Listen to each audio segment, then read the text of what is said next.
Hello and welcome to the Mindful Innovator Podcast, Innovate on Purpose. This is season 1, episode 1. I am so thankful that you are here. Thanks you for showing up to this first podcast.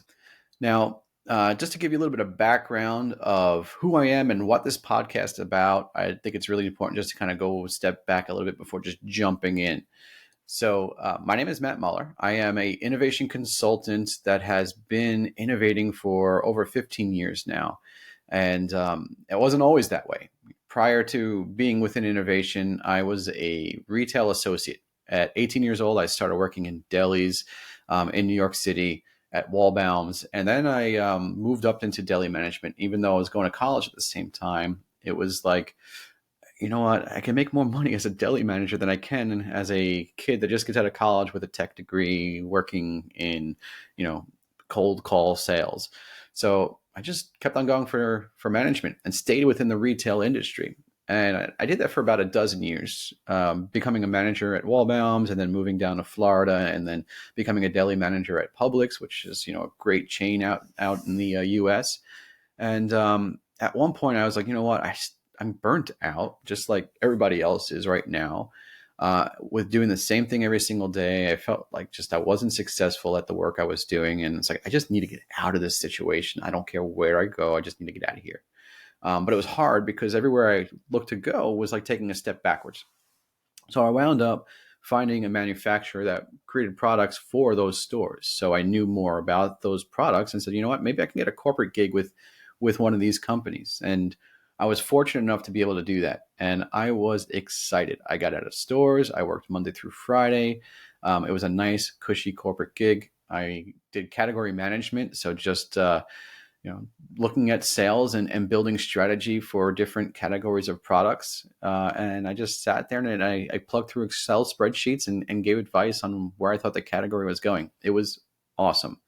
I used to go in early every single day just because I like to get there, before anyone else did. And just, it was nice and quiet. I'd walk in at 6 a.m., make my cup of coffee, fire up my computer and just kind of tap through those spreadsheets and get things done. It was just, it was a great time of my day, especially, being in retail where you spend most of your time running from, one fire to the other. So it was a great experience. This one morning, I got a phone call at my desk. And it was around 6:15. I was like, this is odd. I usually don't get calls at 6:15 in the morning. But I picked up the call and it was the EVP from the executive wing. And he's like, hey, Matt, when you get a chance, I want to talk to you. Can you come up and just have a conversation with me? I was like, yeah, sure. No problem.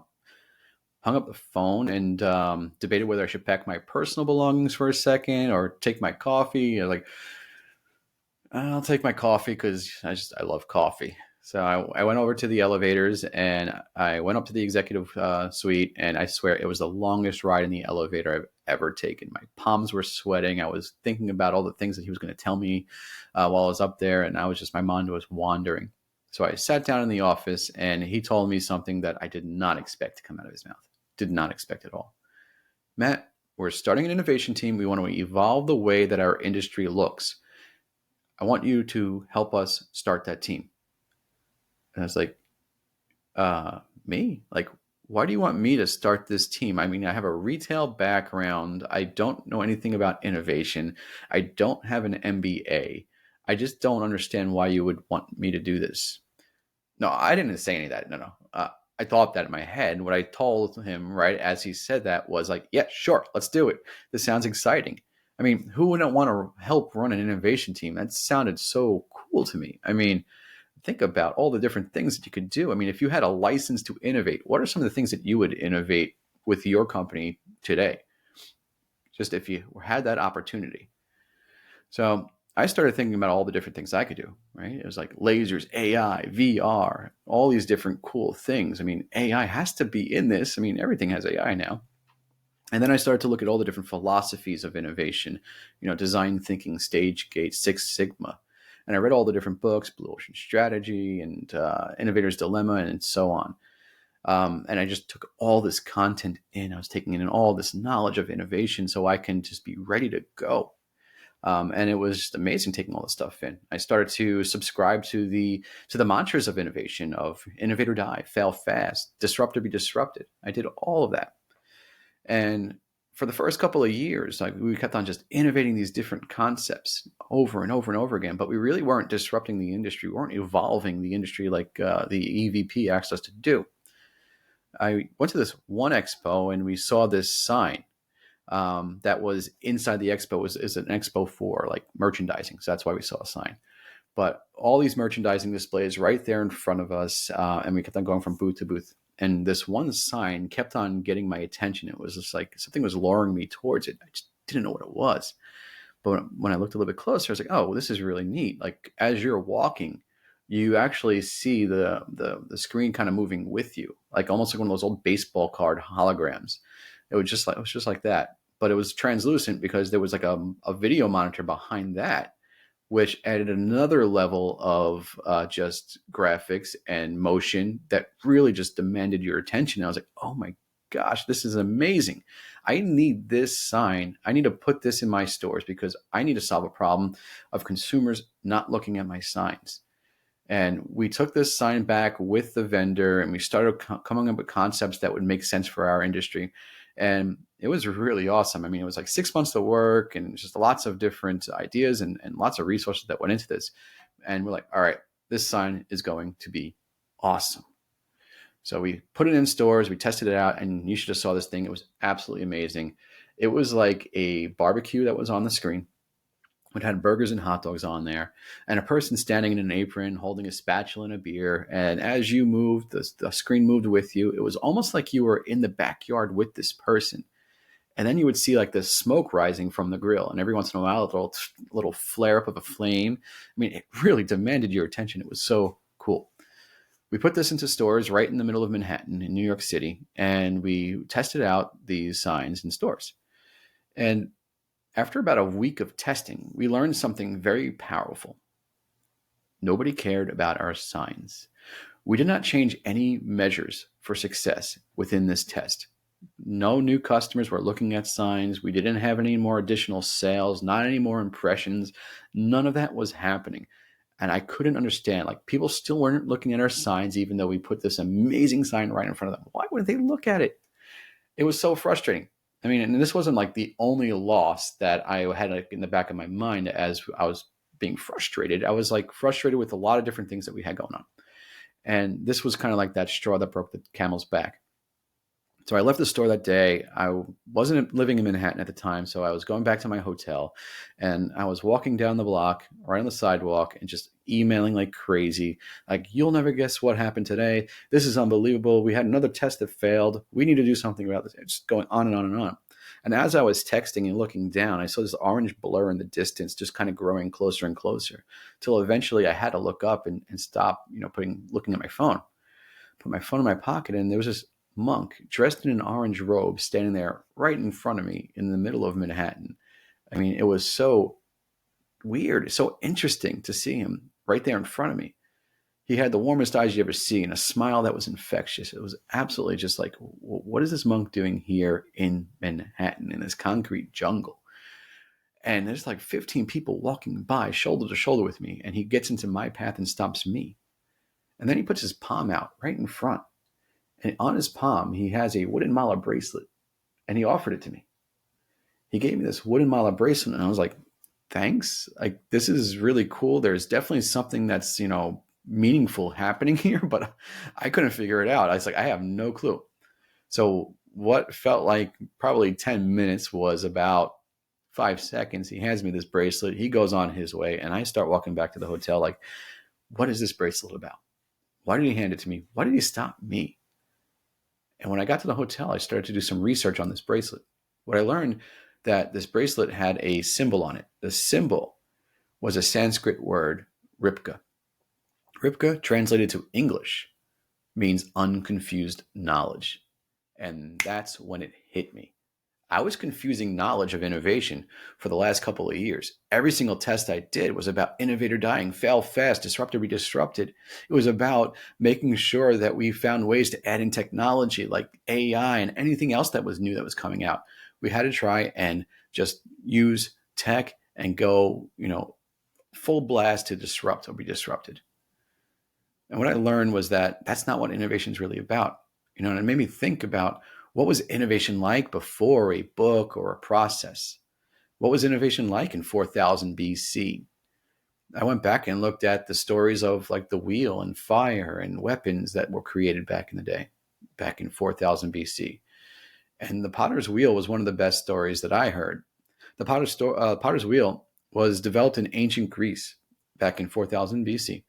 And what happened with this wheel was that in ancient Greece, they had a hard time keeping up with pottery. The town was growing and more people were coming and coming, and pottery was used for everything. It was their Tupperware. It was their, places to plant. They buried people in it. They used it for for food. Like, everything was being used with these clay pots, but they didn't have the capability of keeping up with the needs of all the members of the town. So they found this circular wheel that they can put on an axle and place in the ground and then spin clay on it really fast with some water. And next thing you know, they can mold these pots so much faster. That was one of the first day innovations. They did it without design thinking. How do they do this? Well, I mean, we look at those key cases and then take on those beliefs of the monk and just try to just get into the breath and focus and just think about what were those key variables that are happening over and over and over again. What are those clues? Well, those variables that you see in every single case.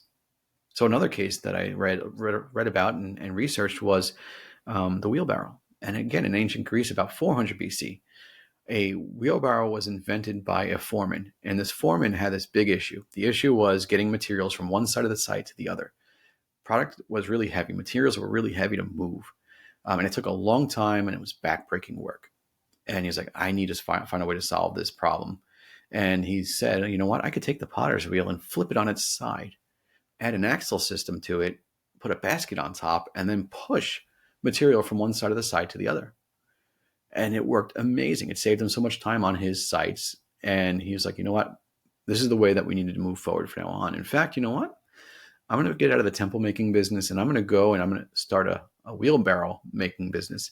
So he started to develop these wheelbarrows and tried to sell them to other foremen within the area.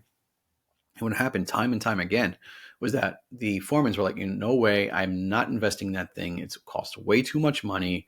This is just not for me. I'll never have a return on this thing. And it was extremely frustrating for the foreman.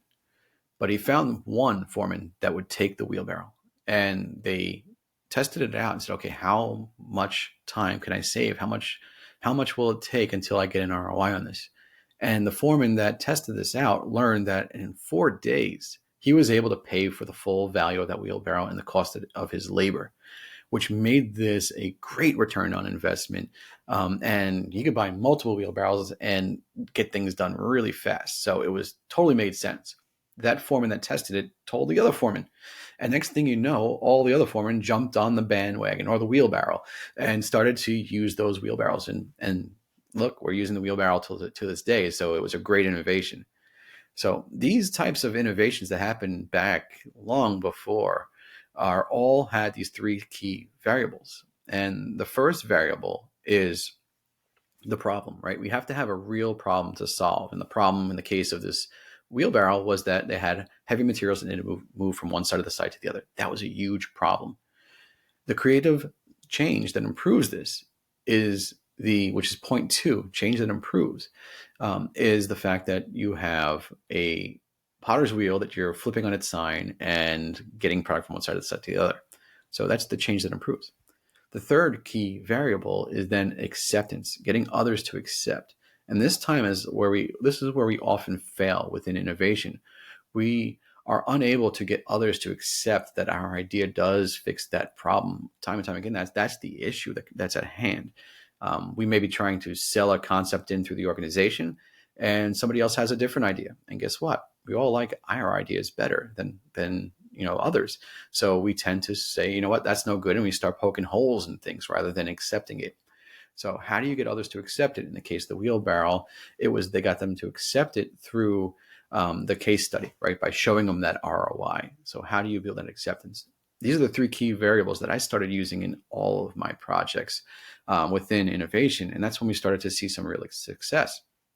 For the case of like the sign that I put in stores, once I was able to look at the problem and say, okay, what's the problem I'm trying to solve? And immediately it was like, oh, that's what I was doing. Oh, I was trying to solve my problem. I was trying to get consumers to look at my sign. That was the problem that I was fixing. But guess what? Nobody cares about looking at my sign. It is very self-centered and not a great innovation just to focus in on solving that problem. But if I were to flip that question, not give up on this completely, but just flip the question. Instead of saying, how can I get consumers to look at my sign? How can I get my sign to solve a consumer's problem? That's when you can have real innovation.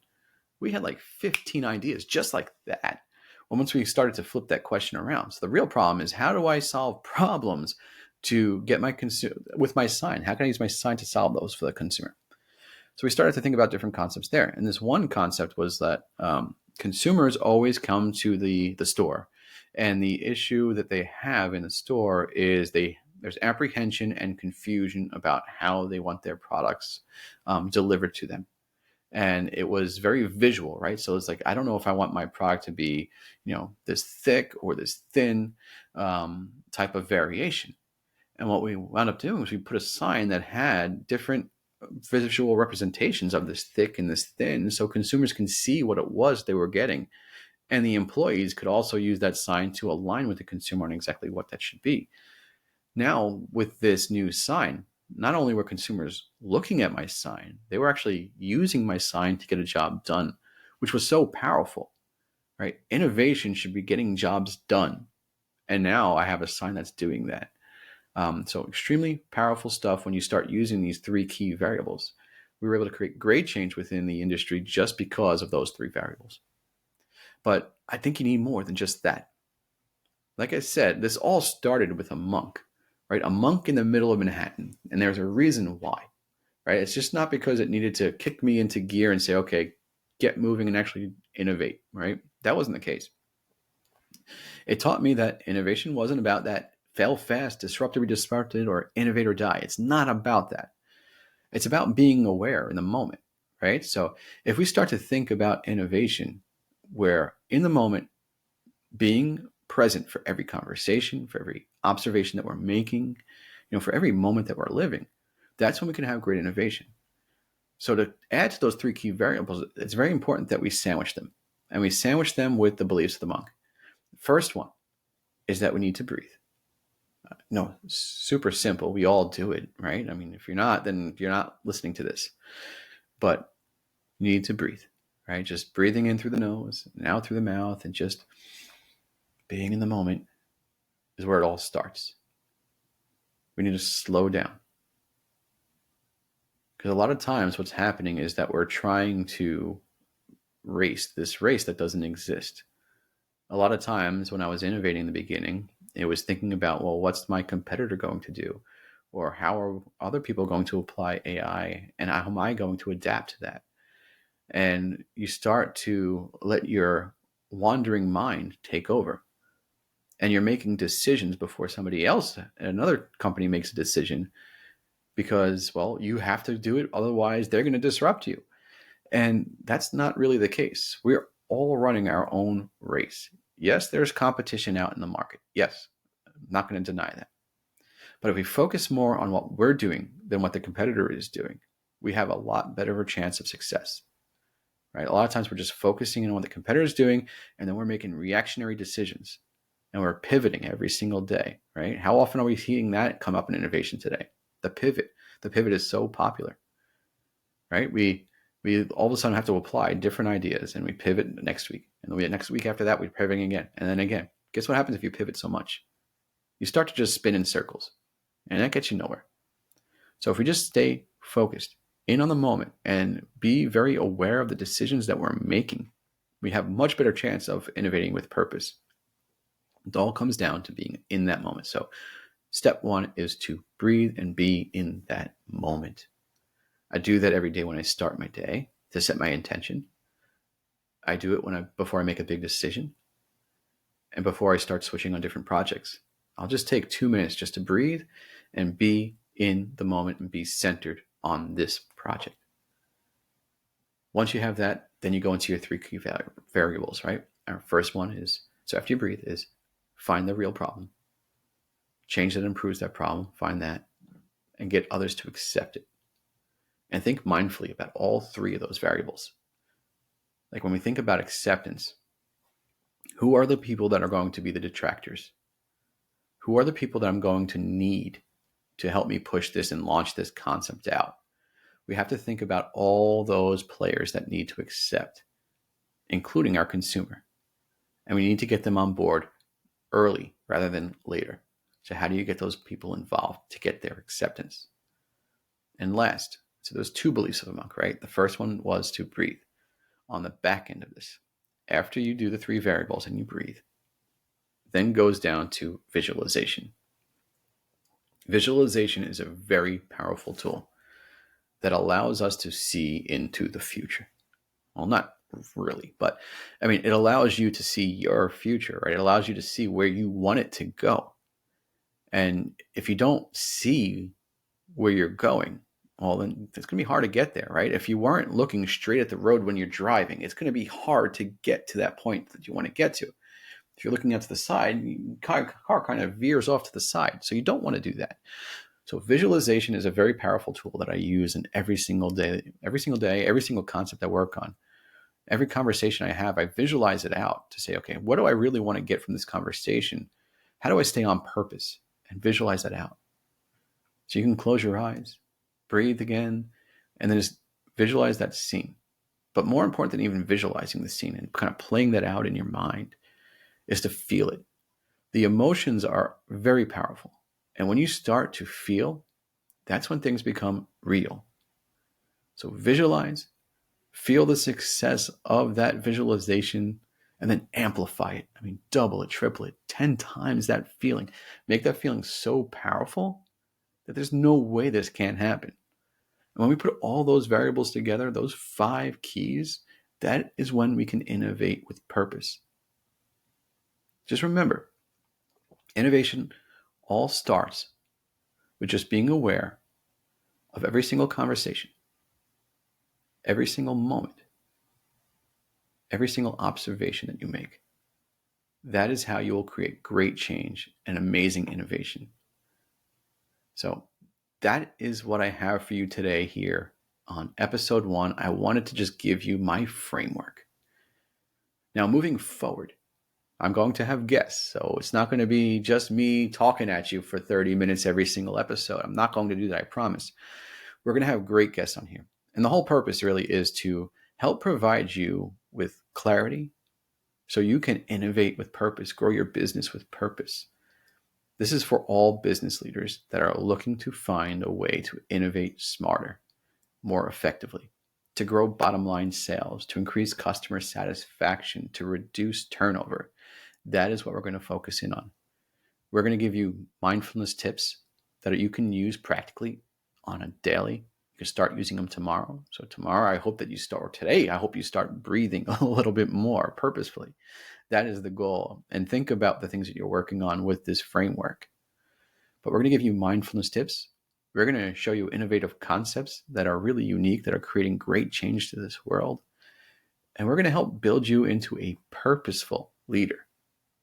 That is going to be the key. We want you to be a purposeful leader moving forward. But I just right now want to thank you for your time today. Thank you for being here. I'm so grateful that you tuned in to the first episode. And this has been a joy for me. It's been something that I wanted to do for a long time. And I'm so glad that I'm finally doing it. And I'm so glad that you're here to be a part of this journey. So please keep on watching for some more great tips on mindful innovation and how to innovate on purpose. I look forward to seeing you next time. Thank you.